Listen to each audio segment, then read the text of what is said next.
Welcome to Iron Butterfly Podcast. My name is Megan Jaffer. And I'm Katie Hopkins, and we'll be your hosts. We created Iron Butterfly Podcast in honor of Eloise Page, the original Iron Butterfly. Our podcast continues her legacy, inviting the unsung heroines of the United States intelligence community to share their stories with aspiring leaders like you. My name is Joanna Alexis. I'm the founder and CEO of Navstar. I was in IT. I was a software developer, and I just enjoyed the whole software development lifecycle. I was mostly commercial prior to starting Navstar. And then at that time, back in circa around 1998, there were all these telecom companies becoming formed with venture capital funding. But what really I was excited about was pairing up people in technology with these companies, kind of getting the right resources for these different companies. And when I started, it was a little too late because I started in 99. And then right around 2003, the telecom sector .com telecom went bust. Oh God. All right. What am I going to do? I pivoted into the government sector because we're in a government town. And at that time, I got a contract with Northrop Grumman. And that was my journey into the federal government sector as a teaming partner. And our focus is primarily the intel space as a teaming partner. And we provide everything from data science, analytics, software development, to cloud computing, learning solutions, all mission related.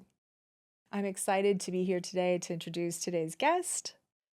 She is a true force of nature, adventurous, relentless, and always up for some fun. As the founder of Valkyrie Cyber, Michelle Mosey is no stranger to tackling big challenges head on.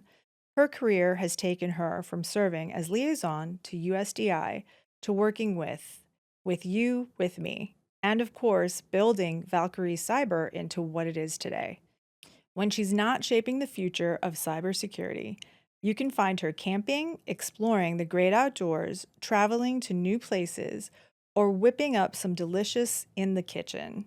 And here's a fun fact. She once paddled 60 miles from Harper's Ferry to downtown DC in just 15 hours. Please welcome to the show, Michelle Mosey.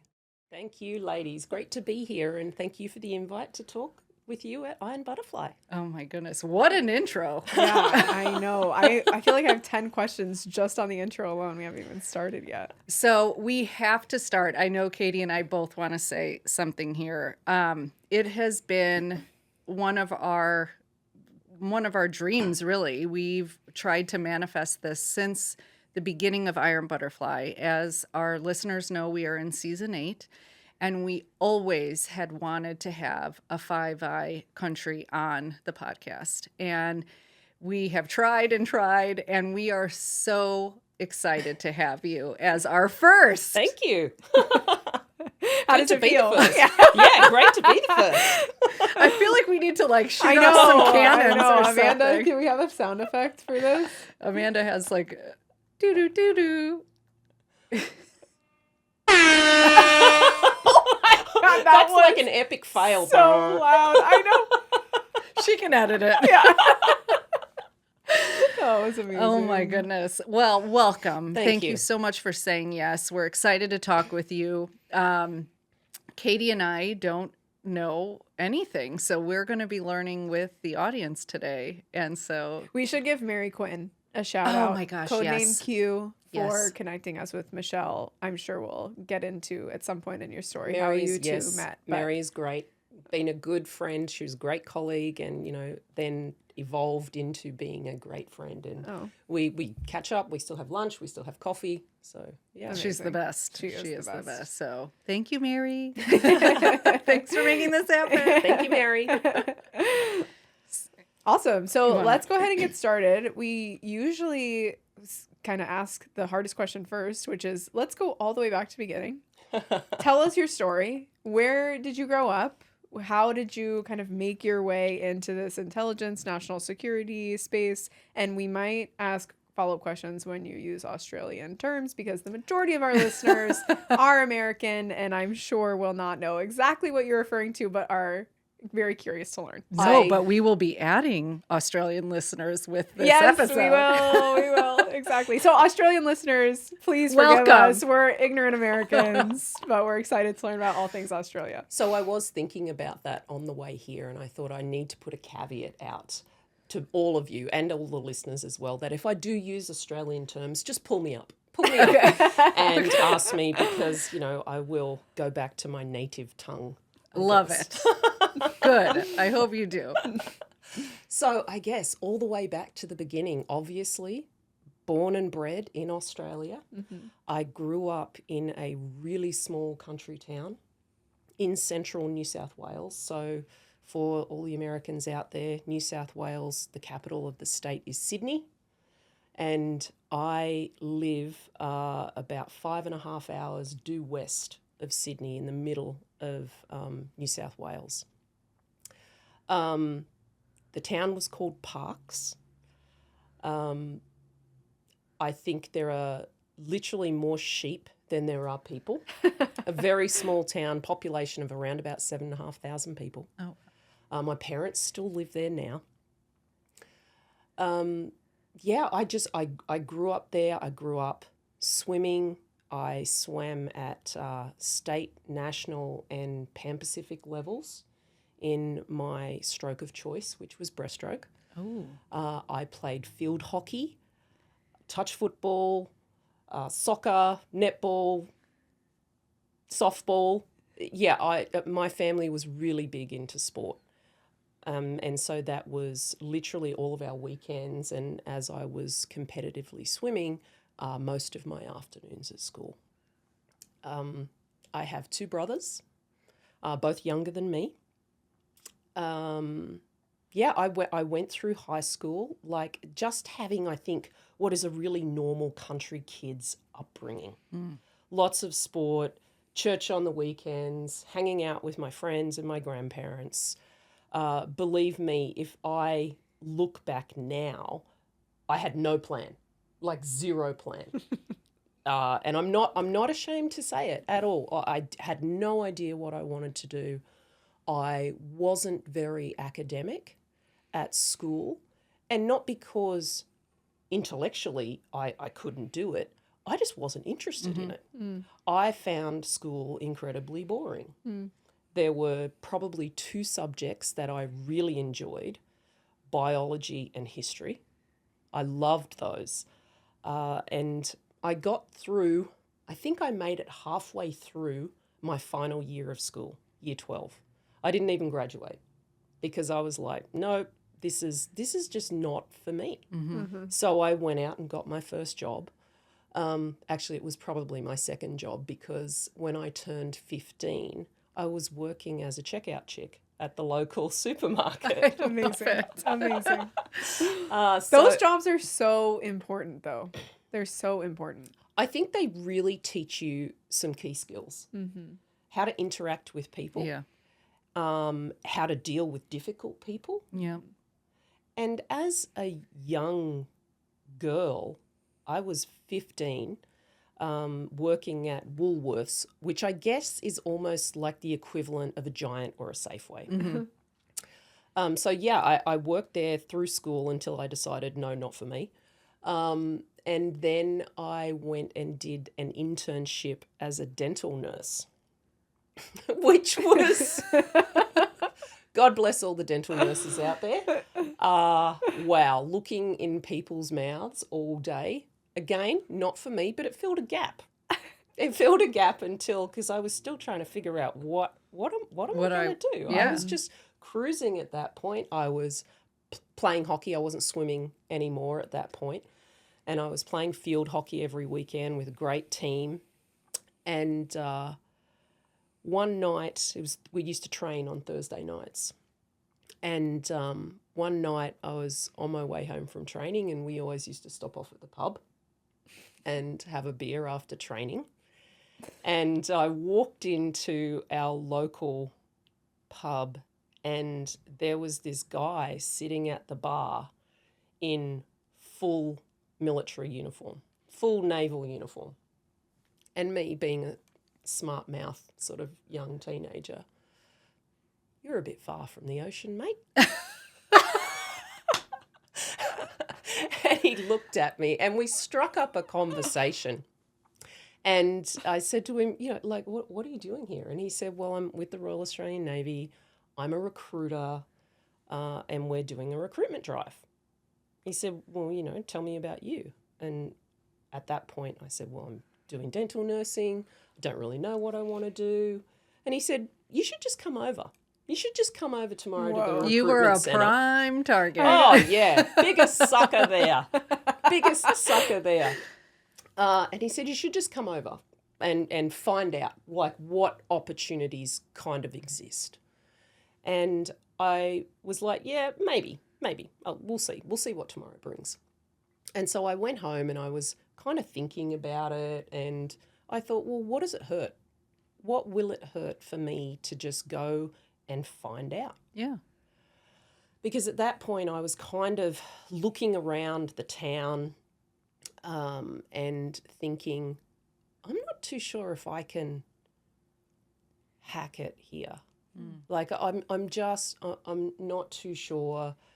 I thought it's too boring. So what is the harm? Like, I'm going to go and talk to this guy.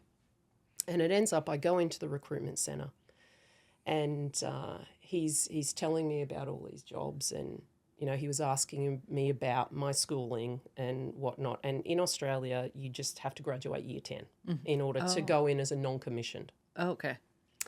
And he said, look, we've got this new branch that we are opening up.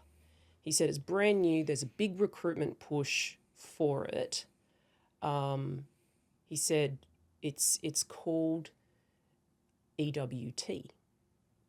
And I'm like, well, what's that? And he said, Electronic Warfare Technical. And I'm like, well, that sounds like, tell me about that. Better than teeth. Better than teeth.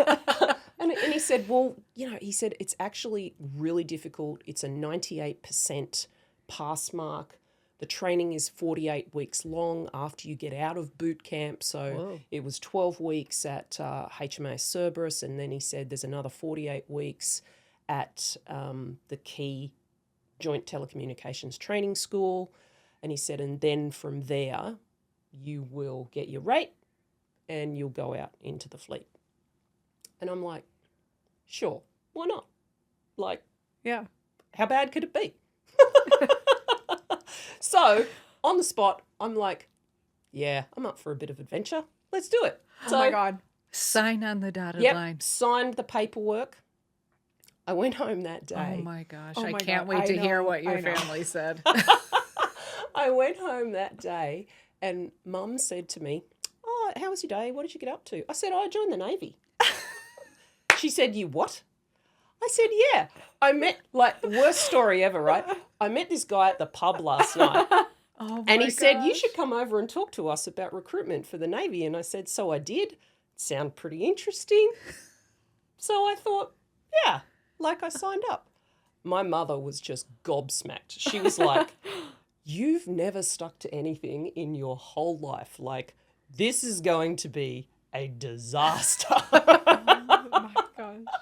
Was there anyone from your town that you knew who had joined? Not a single person. Not a single person. You had no idea what you were getting I into. was just completely flying by the seat of my pants. 4 weeks later, I'm on a bus on my way to boot camp or recruitment school at HMAS Cerberus in Melbourne, just outside of Melbourne in Victoria. I go, I do 12 weeks. I loved it. Like, I actually really loved it. I enjoyed it. Got through boot camp, no problems whatsoever. Met some really great people. Did 12 weeks there, and then took up my category training as an EWT. So I ended up at 7 Signals Regiment in Kabbalah, which is in Queensland. It's about 2.5 hours, 3 hours drive from Brisbane. So for all American readers out there, or listeners, I should say, Queensland, and I love this fact. I love telling Americans this fact, that Texas is the biggest state, right, in the US. Yeah. Texas will fit inside Queensland 3 times. Wow. Wow. So it's a big state. Yeah. It's a big state. But so, yeah, for the next 48 weeks, I was there at JTS, the Joint Telecommunications School, learning how to take Morse in Russian and multiple other languages, learning how to type, learning all the basics of radio and communications theory and application. And it was great. It was really, I want to say, how do I want to put this? It required like really kind of, I don't want to say little effort, but you just knew what you had to do every day. Yeah. And at that point in my life, I needed structure with a little bit of excitement, learning some new things, meeting new people, going new places. So it really suited me. Yeah. Like we lived on board, the school was on board. I got 3 squares a day. We did PT every day. It was great. Yeah. Like it was exactly kind of what I needed. And I really enjoyed that time, and I ended up graduating, and I think my final pass was like 99.8 on my final exams, Wow. which was awesome. Yeah, and then from there, I fully fledged, had my category, my rate, and I was posted down to DSD, the Defence Signals Directorate, which is your equivalent of NSA. Okay. So I was down there in uniform, sitting on the sets. So the sets sort of, doing intercept and collection. Yeah, and that was in Canberra. So Canberra is the capital of Australia, very much similar to Washington, D.C. So, yeah, that was kind of my journey up to that point into uniform. That's so awesome. I love it. This is not disappointing. Oh, good. No, from a bar to And the DSG. Yeah, right. So before we move on, I know that was a lot. Right? No. so after you kind of went through, what did your mom say once you were like fully fledged and was she like, Like we talked, but it was funny because we didn't talk about it immediately. Like, of course, Mum and Dad and my 2 brothers came to my passing out parade. They travelled down. My grandmother, God rest her soul, she came down as well. And it was, it was a great weekend when they were there. But Mum told me kind of years later, she said, I didn't even think you would make it through boot camp. She said, I thought you would be home in like 4 weeks' time. wow. And she said to me, I'm so, so proud of you that you got through it and then you went on to get such, a great pass in your rate, and now you've got this, kind of amazing, amazing career, because it's a huge departure from, I think, anyone I knew or my family knew Yeah. to actually have a family member in uniform. Yeah. Now, my grandfather on my dad's side, he's actually a World War II veteran. He immigrated from the UK to Australia when my dad was like 7 or 8 years old, along with his brother and sister. And, he was part of the Red Devils that jumped into Normandy on D-Day. Oh, wow. So that was kind of, really the only connection that we had. But Pop never really talked about his service. Like he carried a lot. And I found with me being in uniform, I had a lot more to talk with him Yeah. about. And in Australia, like you have sort of the 4th of July here and Memorial Day, we have a day called Anzac Day, Okay. which stands for, it's an acronym, it stands for the Australian and New Zealand Armoured Corps. And Anzac Day is the 25th of April. And it's a celebration of the Australian and New Zealand Armoured Corps throughout World War I and World War II. And so that is the day that we come together and celebrate. There is always a march in the morning. So a little bit of history around Anzac Day. The Aussies and the Kiwis stormed the beaches in Anzac Cove in Turkey at the 0 dark 30. So around about 4 o'clock in the morning. I will have a poke at the Brits here because, they actually weren't meant to land there, but they were like, they're only Australians, send them in. And we lost. We lost a lot. We lost a lot of young, good men during that battle. And of course, that was World War I. And, Australians were deeply, deeply connected to that loss. And because it wiped out a generation. Wow. We lost hundreds of thousands of young men all across the country because they were doing recruitment drives on horseback and getting people in, to sign up to go and fight Britain's war. So there's a lot of us who serve. We're all deeply connected to Anzac Day, but that thread runs through multiple kind of, families in Australia because those young men who gave their lives, it's wiped out a whole generation. Wow. That gave me a lot more to talk about. Yeah. And Pop and I would go on Anzac Day. I would come home in my uniform.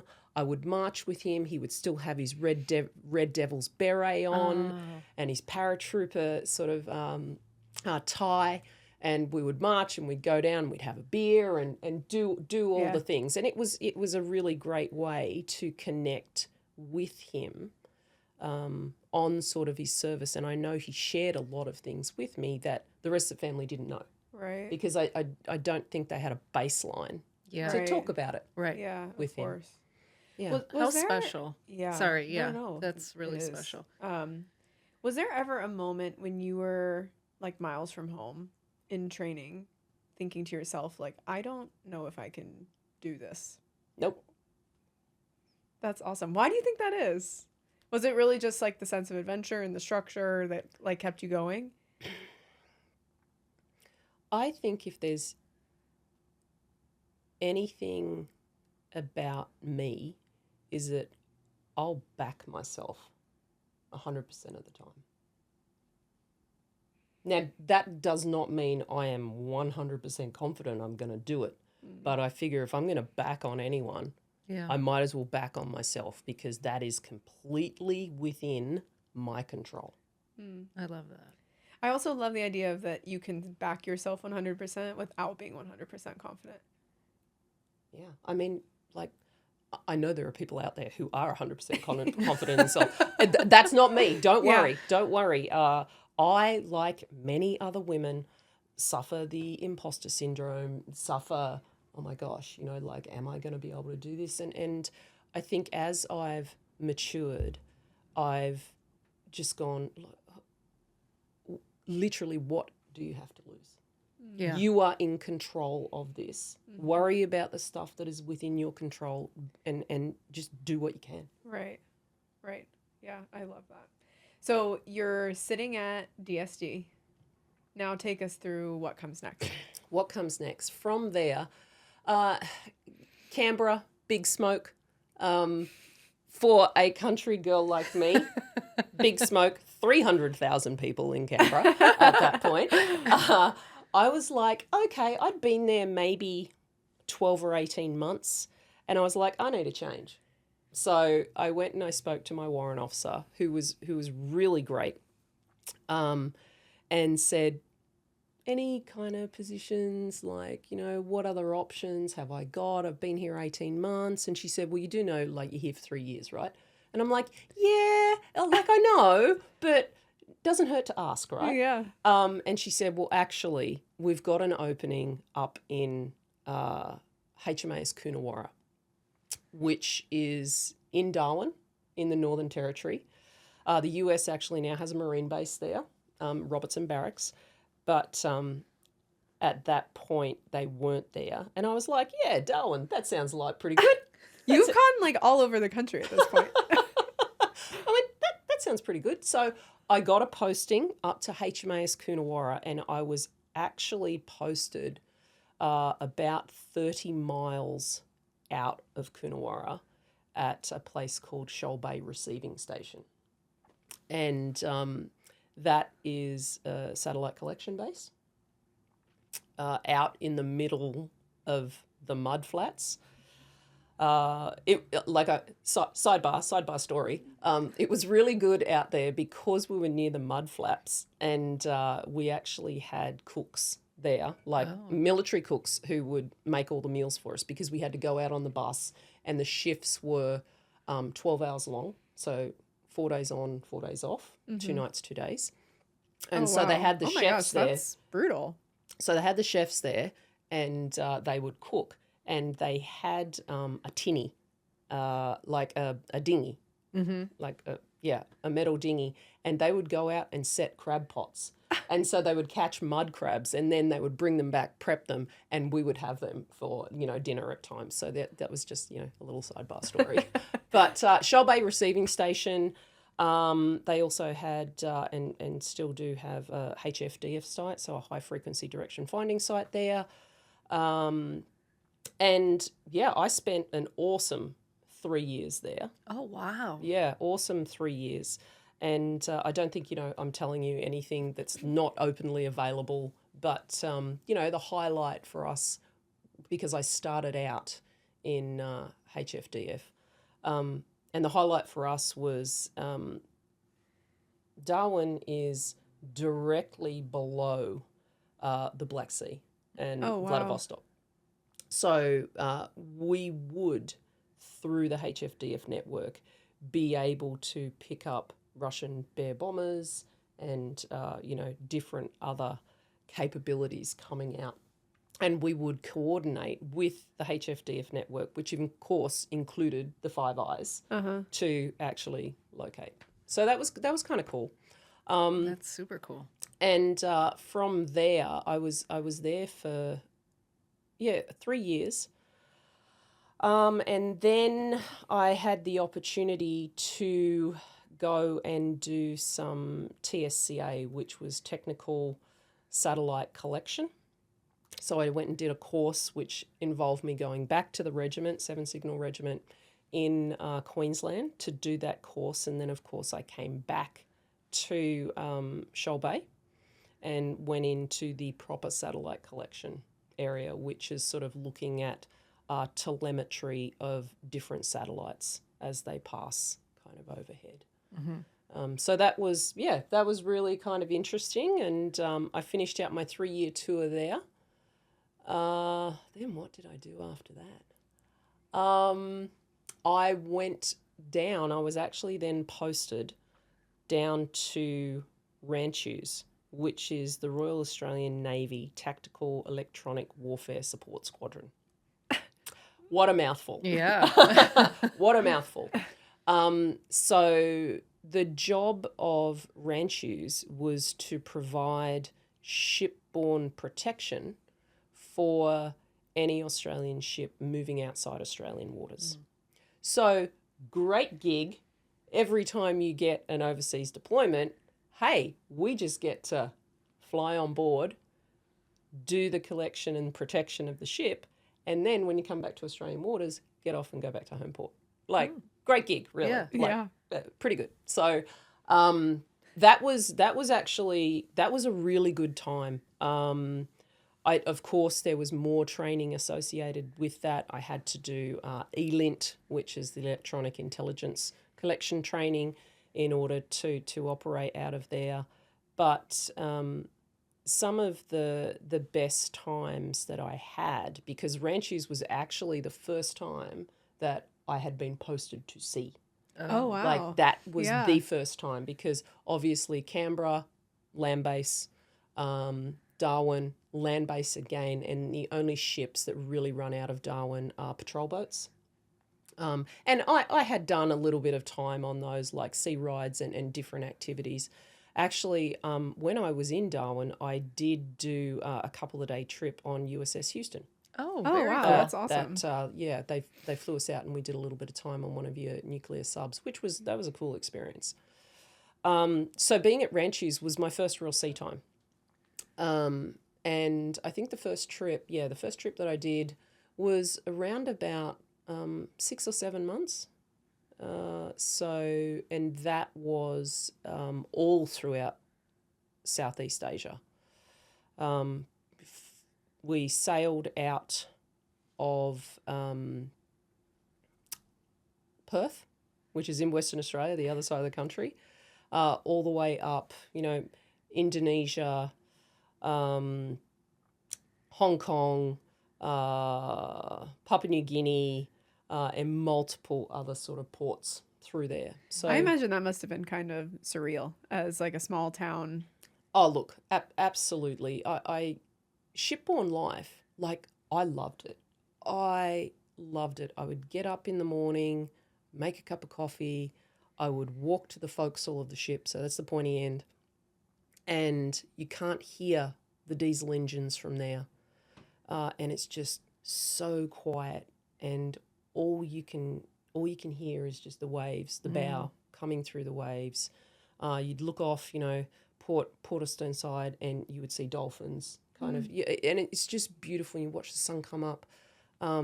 I really loved being at sea, even though it's very busy and you don't have really much time to yourself, because depending on what kind of operation you're in, whether you're, 6 hours on, 6 hours off, and of course the ship doesn't close down at like 6 o'clock at night, right? You've got to run 24/7.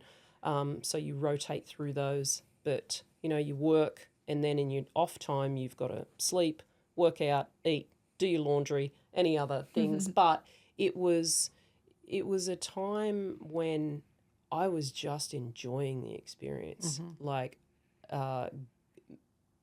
operating on the ship with all of the new people. Like we had our team from Ranches, and we were all sort of really close. But then getting to know the ship's company, getting to do the crossing of the line ceremony, which is a age-old naval tradition.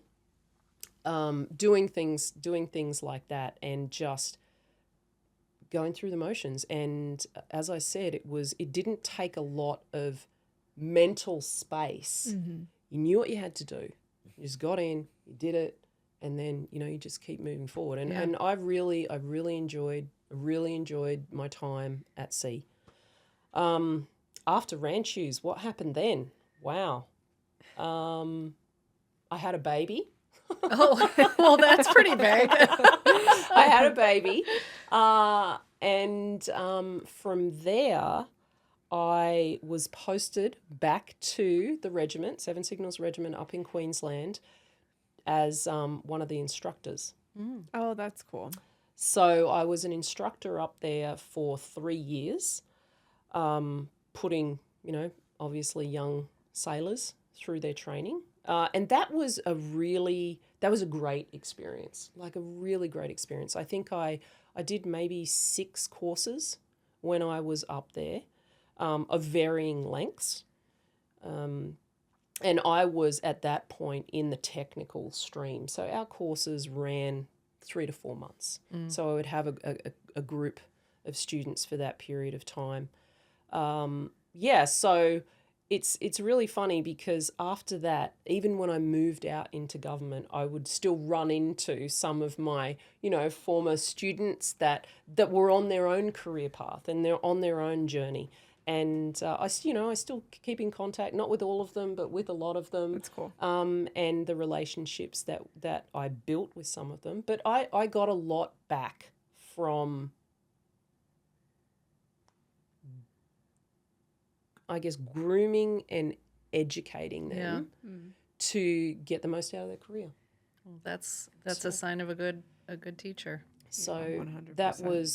that was fantastic for me. And at the end of that, like whilst I was up there, of course, 9/11 happened actually when I was at the school. And I remember walking across the parade ground, because it was, morning, and it had just sort of happened, and I'd ridden my bicycle to work, and I'd seen it on the news, and I remember sort of going into our major theaterette and watching, what was occurring during the time. And I know it hit everyone here in the US hard, but it hit anyone in service around the world pretty hard. And it'll be interesting to come back, because I guess there's a bit of a connection further down the career line with that kind of stuff. I had another baby up there, my daughter, and then I was due, when I came back from maternity leave, I was just like, I've got 2 kids. Like, going to sea for, 6 and 7 months at a time is just not conducive. My husband at the time, he was also Navy. Just not conducive. Yeah. Not conducive to raising children or doing anything like that.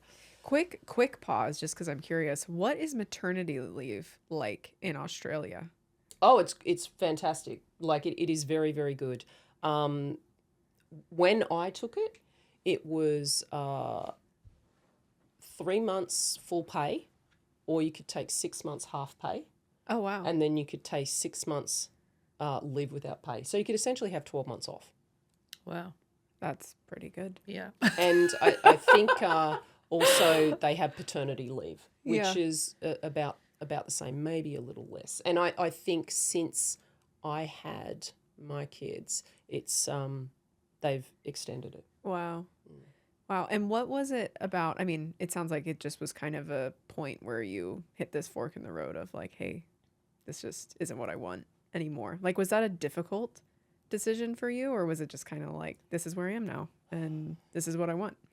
Look, it was difficult, and under different circumstances, I think I may have stayed, because I was at 13 years by that stage, and when I was coming back from maternity leave, they were like, "Well, you're up to go back to sea," and I'm just like, "You have got people who wear the uniform and have never set foot on a ship. Mm-hmm.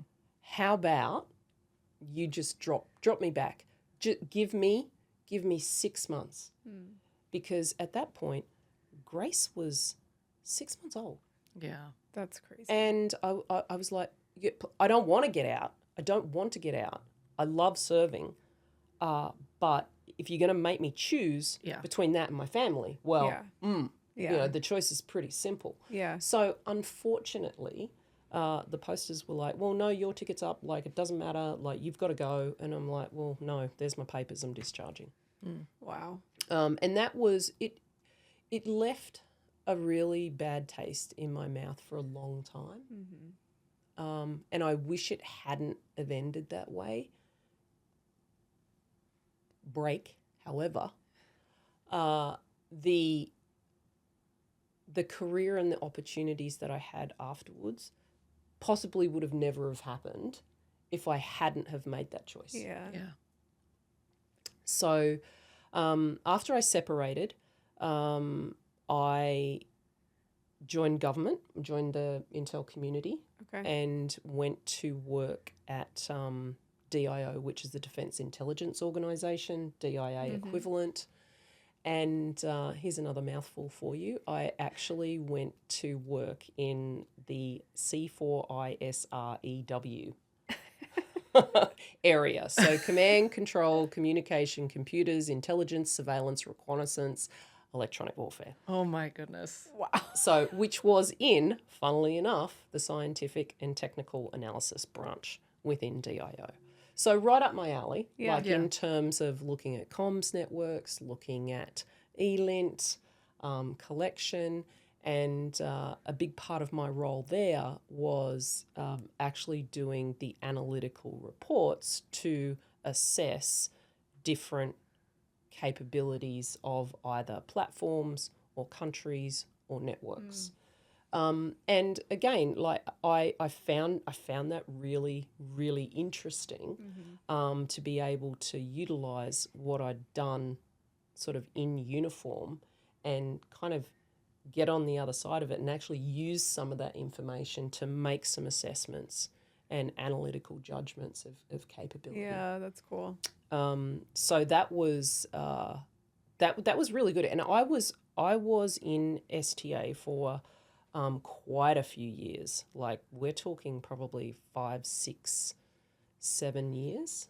Yeah, probably five or 6 years. I did different sort of like roles within the organisation as you Yeah. often do.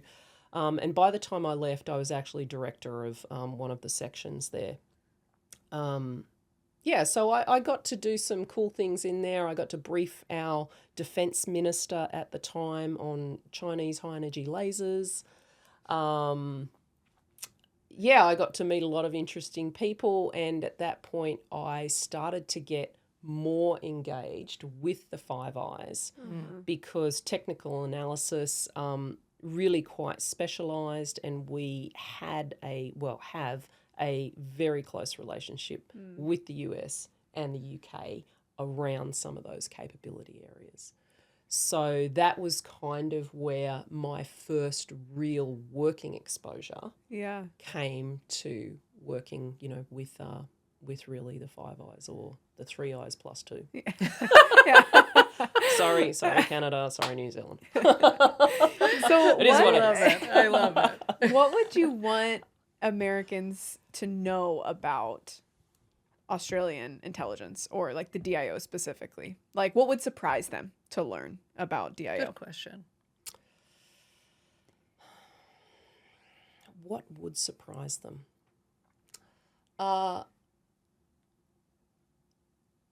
I think, and I think I probably based this on my own experience when I actually came over and was posted here to the US.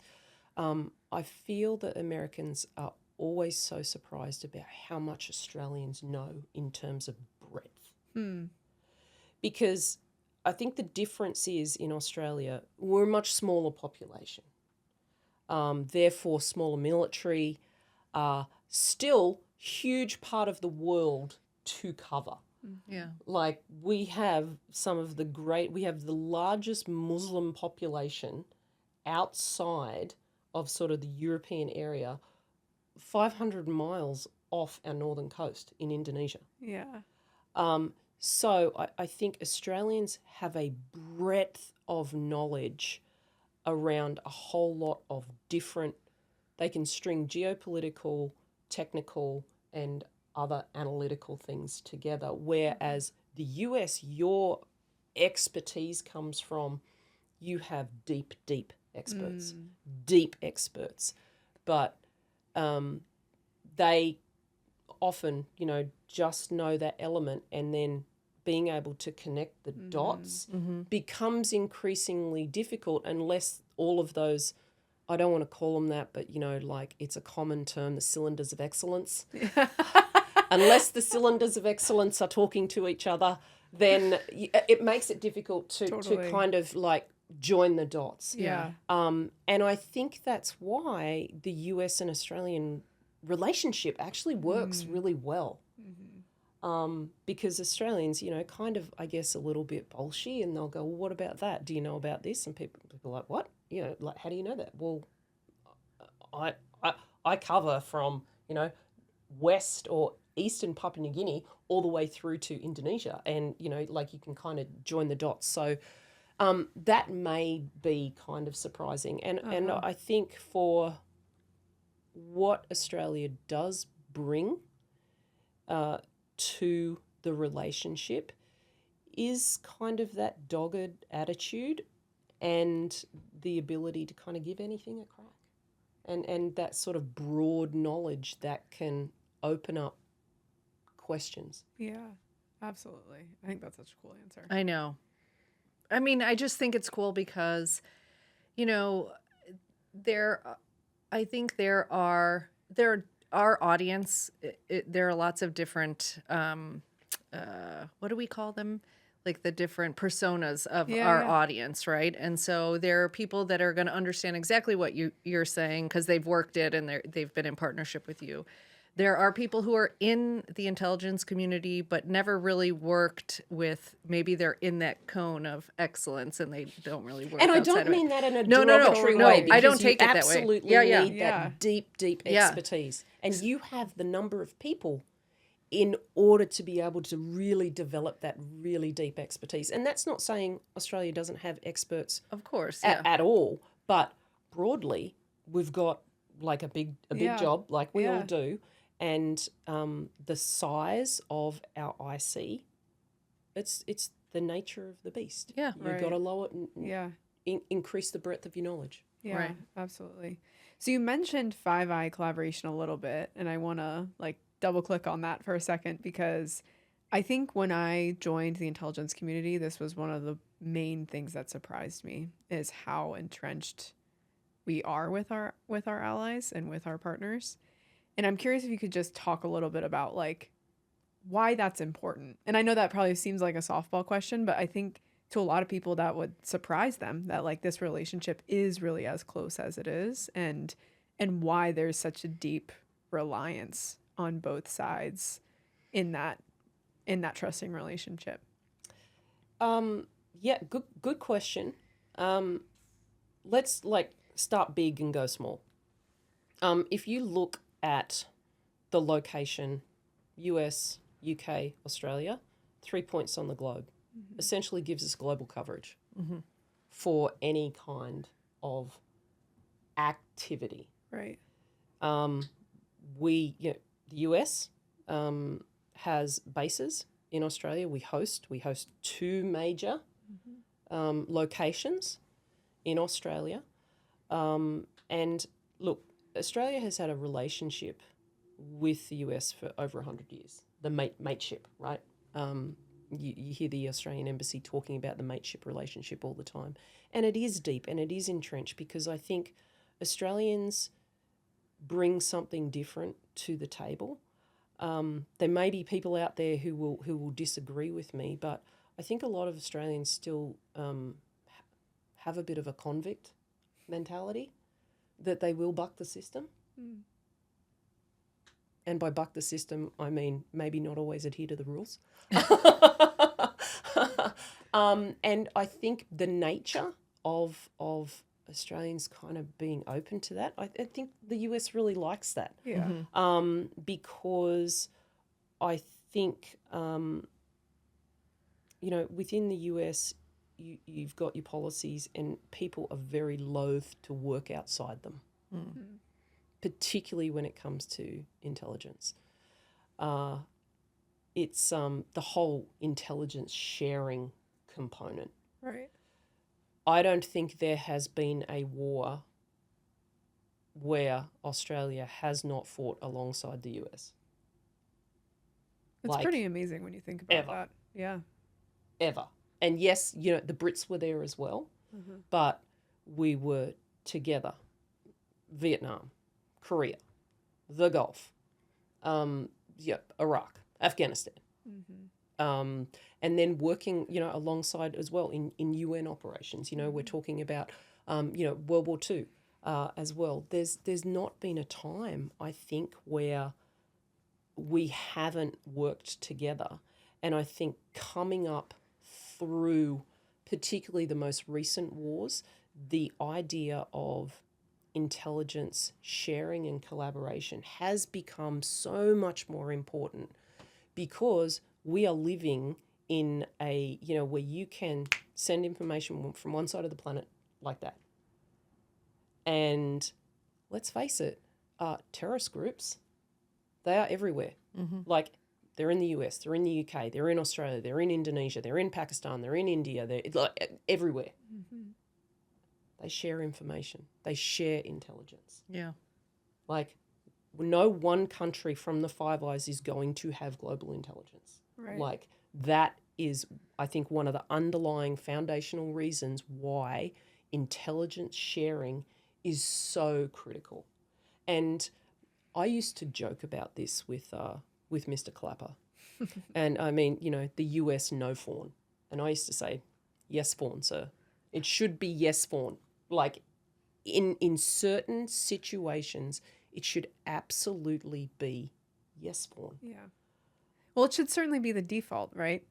Like, but I think in many ways in America, the default is no foreign. Absolutely. I mean, I've seen magazine articles marked as no fawn. So you could go out and buy at the newsstand from the news agency. Oh my gosh. Which I think my boyfriend told me. He said, news agencies aren't a thing here. What is that? Oh my god. Yeah, so that was a whole discussion. But anyway. So funny. But yeah, I think you're right. It is the default.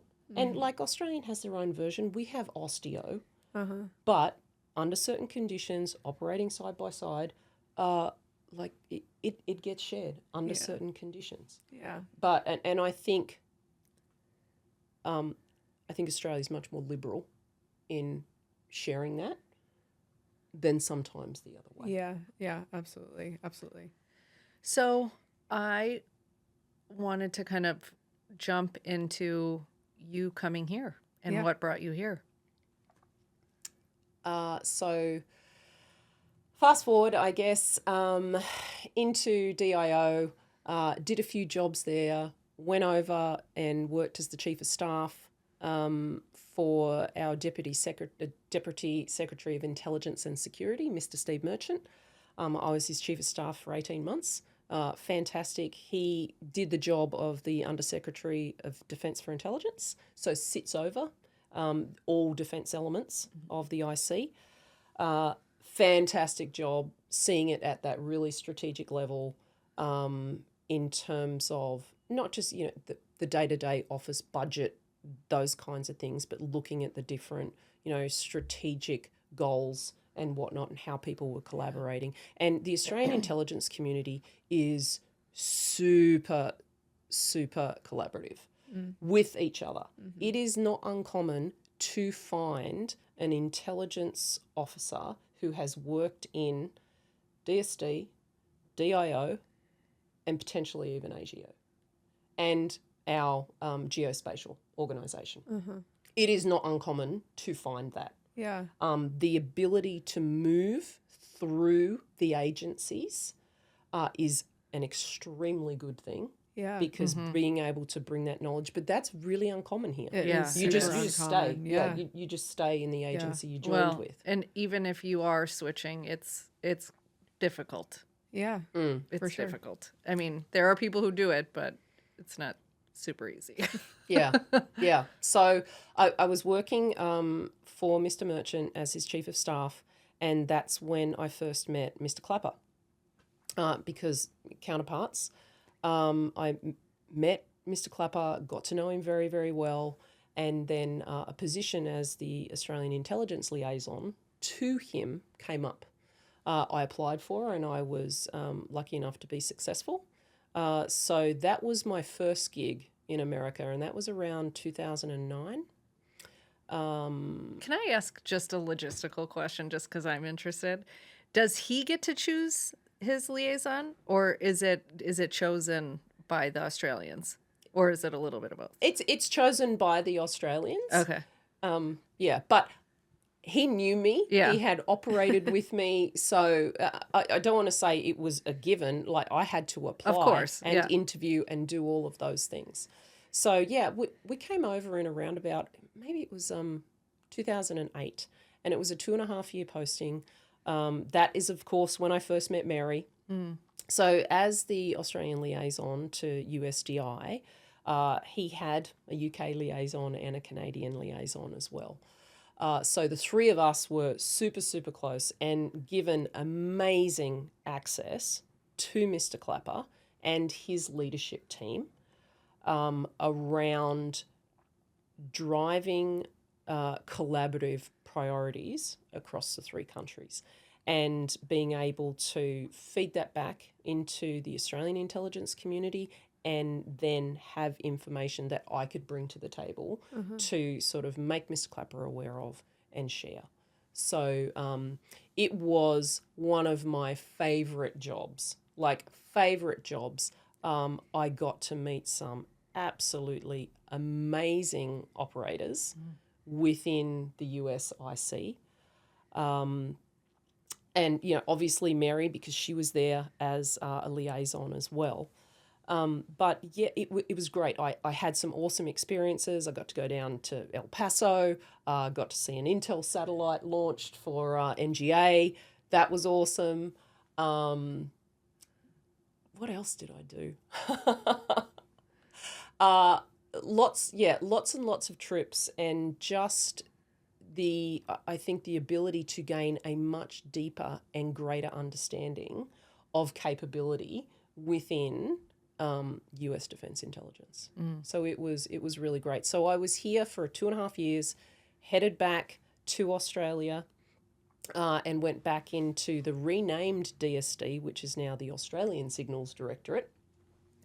I went back in there, and that was actually when I got into, well, I guess, cyber, even though I'd had this huge technical career. And mind you, like, I am not technical. I have no technical degrees. I love when people I say that. know. You had a whole technical career. You're like, but I'm not technical. Yeah, like no technical degrees. My degrees are in adult education, and I've got a master's in strategy and management, because I'm like big hand, small map kind of thing.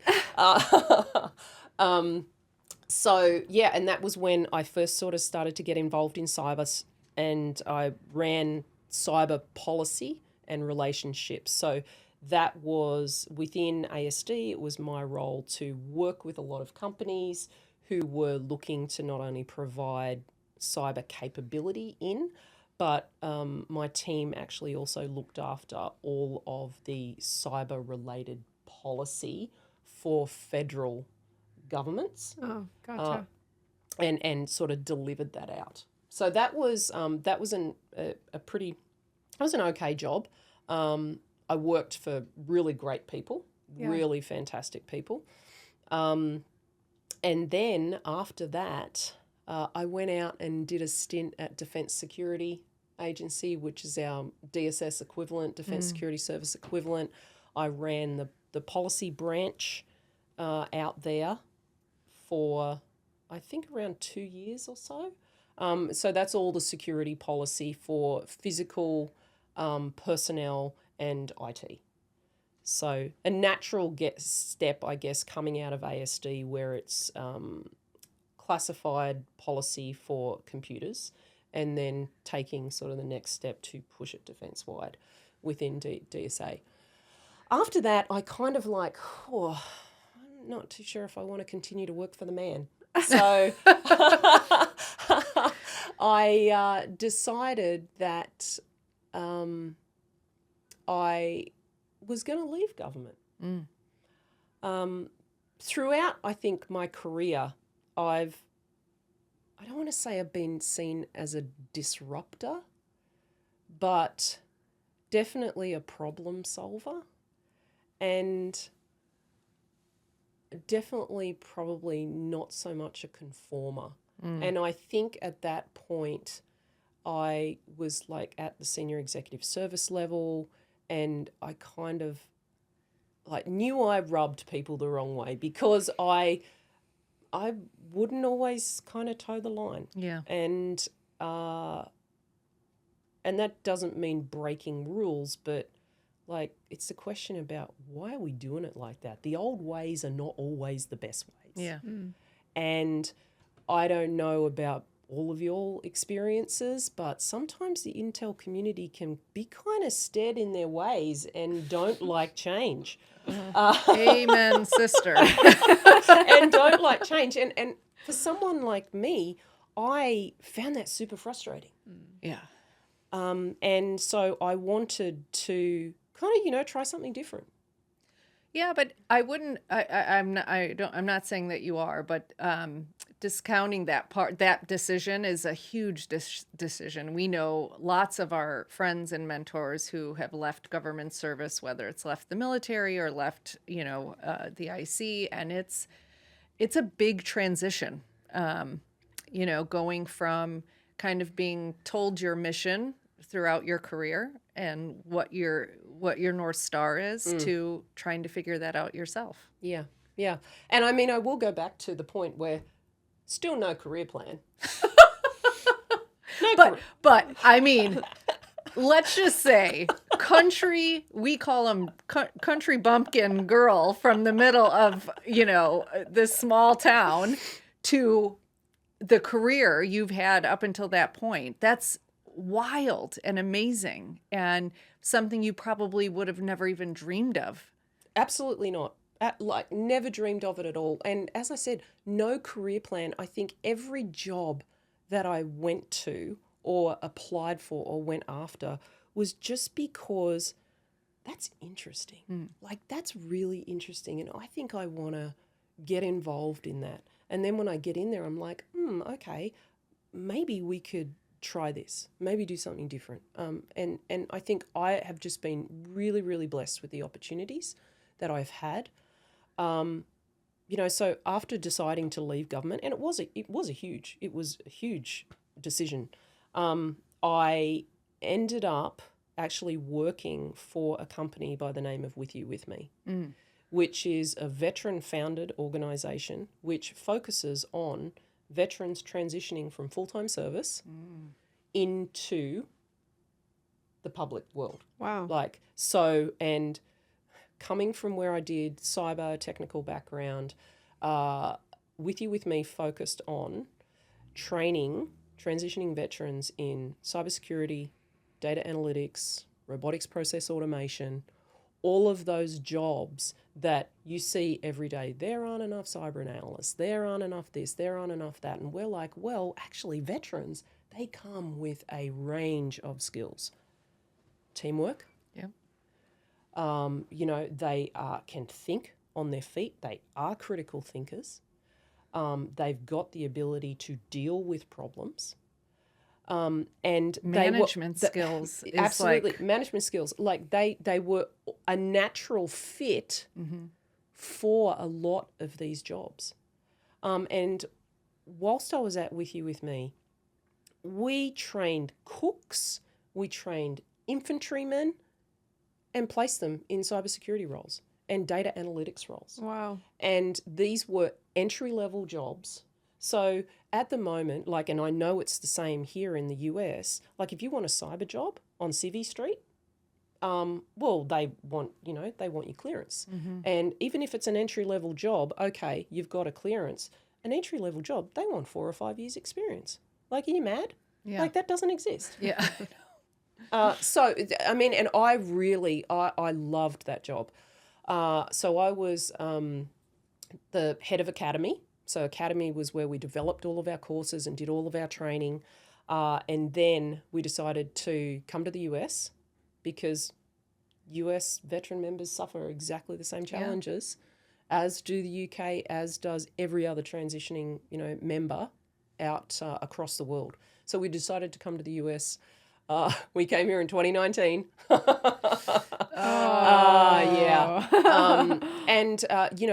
We were just starting to lay the groundwork. We had a number of US veterans on the platform. They were training. We're still in Australia. COVID hit, and it really, put a kink in our side.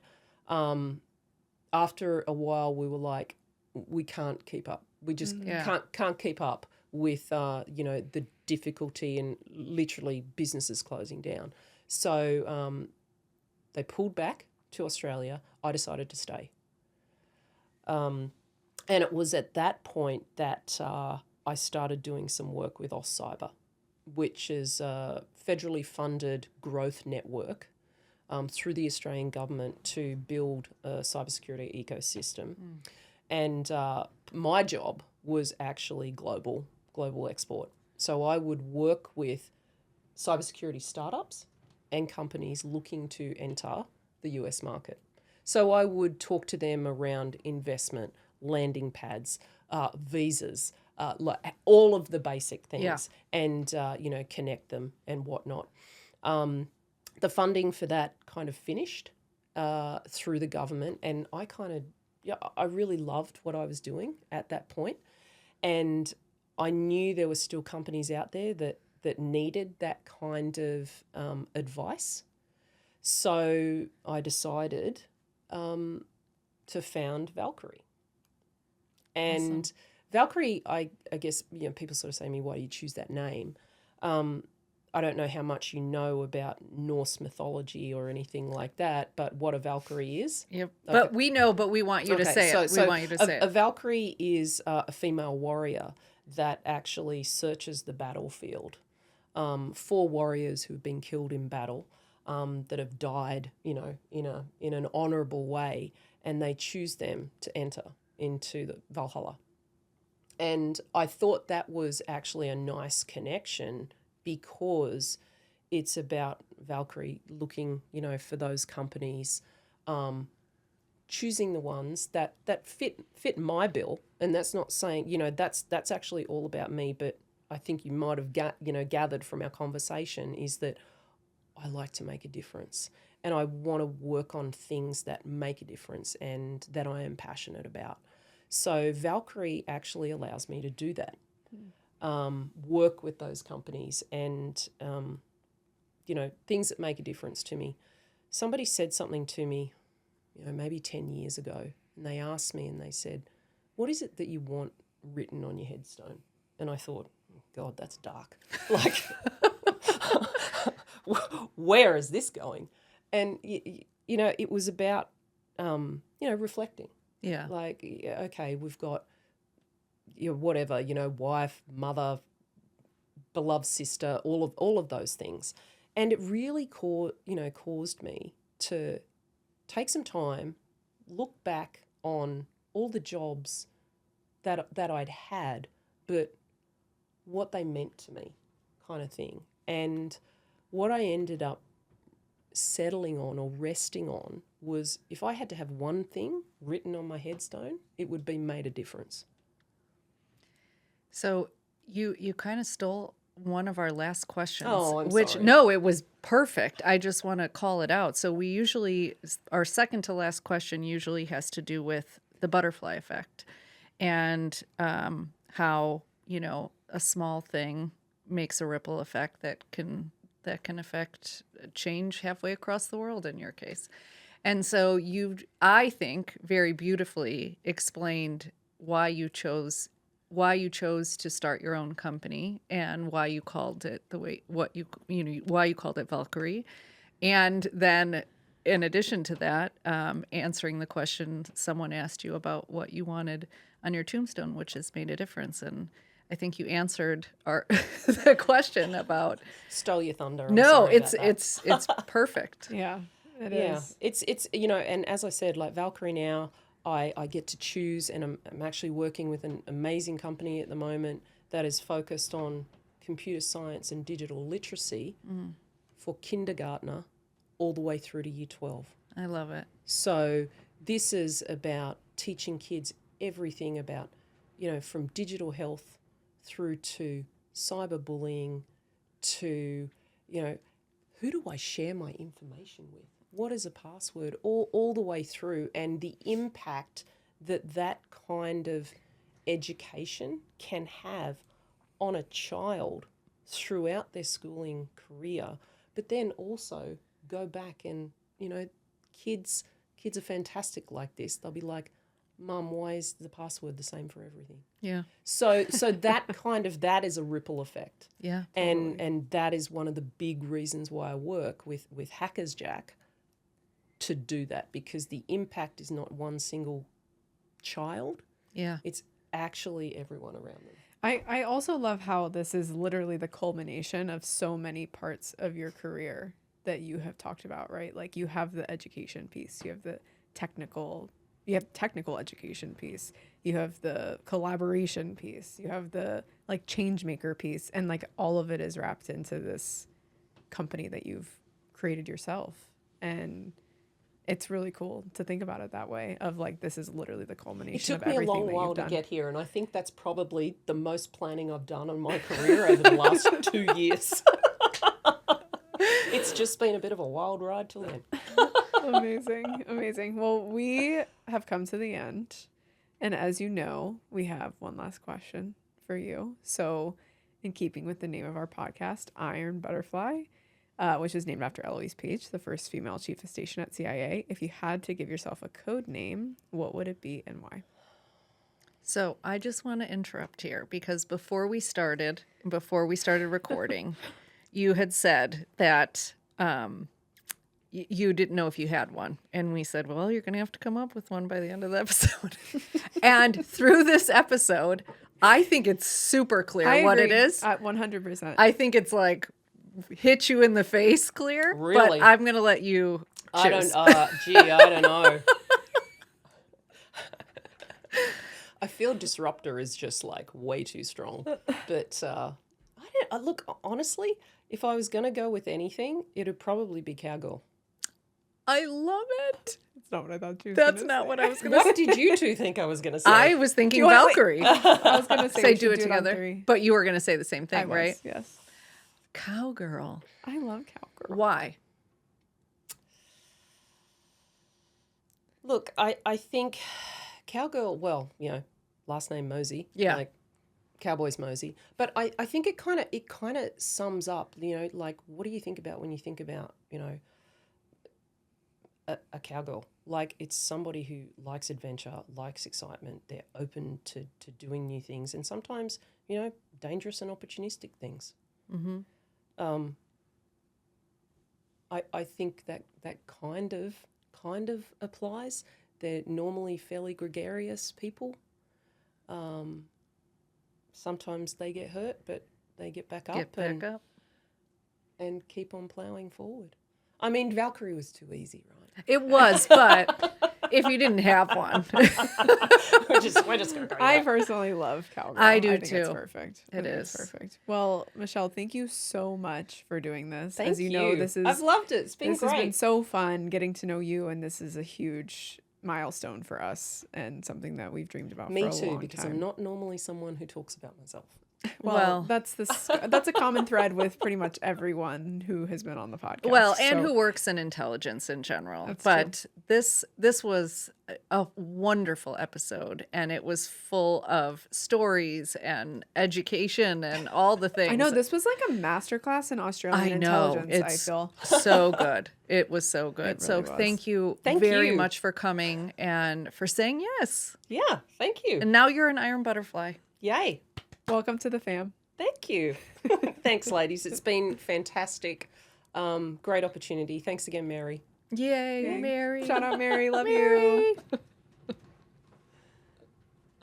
This has been an episode of Iron Butterfly Podcast. To learn more about Iron Butterfly Media, visit our website at www.ironbutterflymedia.com. If you like the show, please be sure to rate, review, and subscribe, and follow Iron Butterfly on social media for bonus content. You can also support us on Patreon. Lastly, we want to thank our producer, Amanda Young, and the entire Iron Butterfly team. Stay fierce, and we'll talk next time.